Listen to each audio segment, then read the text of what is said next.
Estoy escuchando radio. Y hablando de radio, sumamos ahora a nuestro compañero en la distancia, Pablo Hacker. ¿Qué pasa con el presupuesto de la Nación en el Congreso? Querido Pablo, buenas tardes, ¿cómo va? Buenas tardes, Carlos. Bueno, pasa que este presupuesto que tiene media sanción en diputados no es el que más quería Milei en ese famoso capítulo 11 que incluía rechazar el financiamiento para universidades, para el tema en discapacidad, también el asunto de la calefacción para el sur del país. Bueno, todo eso no salió como esperaba el gobierno y el Senado se apresta a este viernes a dar la sanción definitiva. Hoy, hace poquito, terminó una reunión por Zoom de Patricia Bullrich con los senadores aliados y también con algunos de la oposición para ver si podían introducir modificaciones que se acerquen más al presupuesto original que quería el gobierno.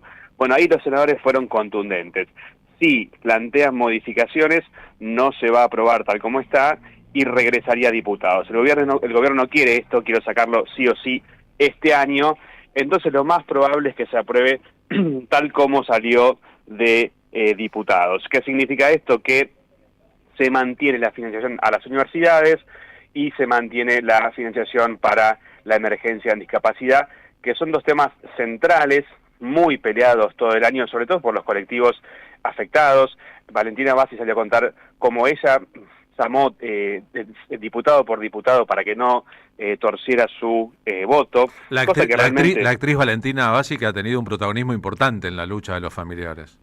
Importantísimo, pero además escuchaba una entrevista muy interesante con un colega en Radio 10 y ella explicaba, bueno, el trabajo que hizo personal, que también uno dice que eso merece admiración, pero no debería ser así, ¿no? Que cada diputado tenga que ser llamado por una persona para explicarle lo importante que es financiar a las personas con discapacidad. Debería ser digamos, casi te diría de sentido común, que no se le puede quitar la plata a los discapacitados, a los jubilados, a los profesores de las universidades, a los alumnos. Bueno, parece que no. Parece que para muchos esto que resulta obvio no lo es tanto. Pero, como te decía, se apresta a aprobarse el presupuesto 2026 sin cambios, o por lo menos esto es lo que le plantearon los senadores. Hay sí una presión muy fuerte, porque es época de fiestas, muchos senadores van a sus provincias, pero se les exigió, importante, le dijeron el 25 ya tienen que estar en Buenos Aires, en la zona del Congreso, y lo van a chequear y los van a llamar uno por uno para que ninguno se haga el sota y se quede en algún lado sin prestar el quórum y la votación que necesita imperiosamente el gobierno para mostrar un triunfo que es un triunfo a media, ¿no? Digámoslo, lo que realmente quería el gobierno, que era seguir recortando, no le salió tanto como esperaban. Me quedé pensando ahí en lo que mencionabas de Valentina Bassi como haciendo un esfuerzo personal, llamándole a los diputados que deberían saber qué está bien y qué está mal, y sin embargo a veces la presión pública, la difusión de sus nombres o el encuentro con personalidades famosas puede torcer el destino. También lo estuvieron haciendo Inés Esteves y Julieta Díaz, y menciono a tres actrices que saben de la problemática por sus propias familias, que representan a un sector mucho más grande que no tiene acceso, que no puede llamar a los diputados, que no puede publicar historias en sus redes sociales, que no estaría representado, por lo cual chapó ante personas que asumen lo colectivo como propio, aunque también son parte de ese colectivo, y ayudan a vehiculizar, mientras hay tantas otras personas como muy inactivas a estos respectos, ¿no? Sí, yo me acuerdo que la entrevistamos a Valentina claro. en mi columna, bueno, ha hablado muchas veces con nosotros, y yo insisto, siempre desde mi parte digo que valioso eso, también cuando uno se recuesta en los diputados que son, no olvidemos, los representantes del pueblo, bueno, yo creo que hay cosas que quizás no deberían ser tan complejas, pero bueno, un reconocimiento a ella y a todo el colectivo que realmente peleó por esto.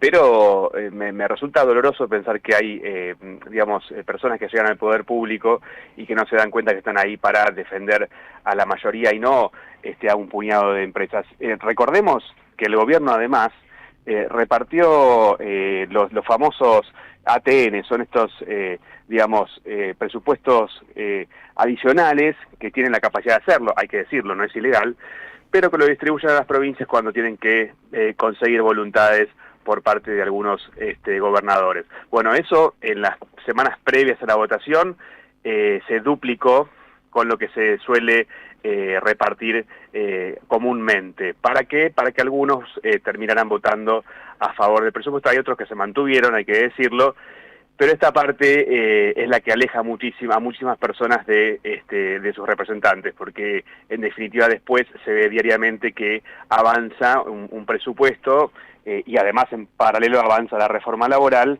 en donde no beneficia, por supuesto, a ningún laburante de a pie. Es muy interesante también subrayar que no se podrían afectar intereses tan claramente nobles en la historia de la sociedad argentina, de no haber mediado antes una especie de conquista de una parte del sentido común de la sociedad a través del hostigamiento de los medios de comunicación que todo el tiempo, por influjo del gobierno, del poder del gobierno sobre los medios o por simpatía con ciertas políticas, insisten en que hay personas que cobran pensiones o jubilaciones y no deberían hacerlo, en que aparecen personas que están muertas y siguen cobrando sus familiares subsidios, etcétera, etcétera, como haciendo de la parte el todo, de tal manera que por una parte termina afectado el todo. Es un viejo procedimiento, ¿no? Es como quien dice, un día me robó un peruano en la calle, todos los peruanos son chorros. Es el mismo procedimiento, solo que con temas que afectan a millones de personas en la Argentina. Y hay un tema más que quiero dejar remarcado. Hoy, CEPA y diferentes diputados están recibiendo a las escuelas técnicas. Hay un Fondo Nacional de Educación Técnico Profesional. Este fondo se lo verá reducido según el presupuesto en un 93%. El fondo este es el que financia las escuelas técnicas secundarias, que son fundamentales, pero incluso si uno lo pensara de una visión más liberal, ¿no? ¿Qué necesita el mercado? Bueno, personas que salgan con oficios, que puedan trabajar. Ni siquiera están fomentando lo que sería para un modelo que podría parecerse a lo que ellos defienden.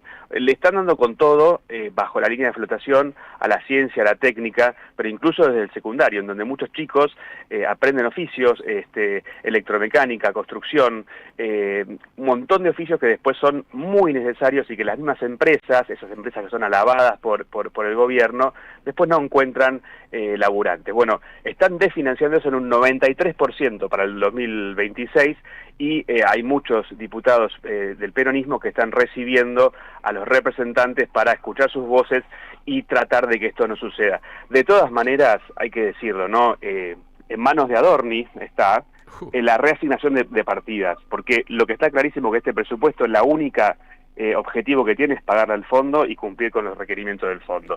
O sea que una vez que se apruebe, después se pueden mover las partidas y ahí va a estar la pelea que no termina, por supuesto, este viernes, sino que va a ser una pelea larga de un par de años por lo menos. Abrazo, Pablo, gracias. Un abrazo grande. Pablo Jáquere, desde el Congreso de la Nación, reportándonos la historia de nunca acabar del presupuesto 2026. En AM530 pasan muchas cosas. Y todo lo que pasa está en la red.